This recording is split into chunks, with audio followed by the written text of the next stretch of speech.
Hi అండి, నేను మీ Laxman, NRI projects. మీరు సంపాదించిన డబ్బును ఎక్కడ ఇన్వెస్ట్ చేస్తున్నారు?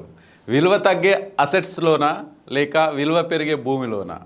కారు, మొబైల్, ఇతర ఎలక్ట్రికల్ వస్తువులు కొన్న వెంటనే విలువ తగ్గడం ప్రారంభమవుతుంది.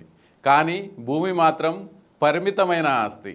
జనాభా పెరుగుతుంది, అభివృద్ధి పెరుగుతుంది, కానీ భూమి మాత్రం పెరగదు.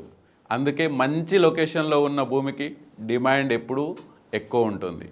ఒకప్పుడు గచ్చిబౌలి, కొండాపూర్, శంషాబాద్ ప్రాంతాల్లో తక్కువ ధరలకు భూములు లభించేవి.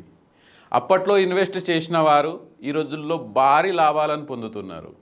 కారణం ఒకటే, సరైన సమయంలో సరైన లొకేషన్లో పెట్టుబడి పెట్టడం. ల్యాండ్ ఇన్వెస్ట్మెంట్కు మెయింటెనెన్స్ ఖర్చులు చాలా తక్కువ ఉంటాయి.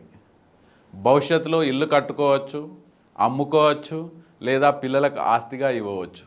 అందుకే ఖర్చు చేసే అసెట్స్ కంటే విలువ పెరిగే భూమిలో పెట్టుబడి పెట్టడం తెలివైన నిర్ణయం. ఈరోజు తీసుకునే సరైన నిర్ణయం రేపటి మీ కుటుంబ ఆర్థిక భద్రతకు బలమైన పునాది అవుతుంది. సో ధన్యవాదాలండి.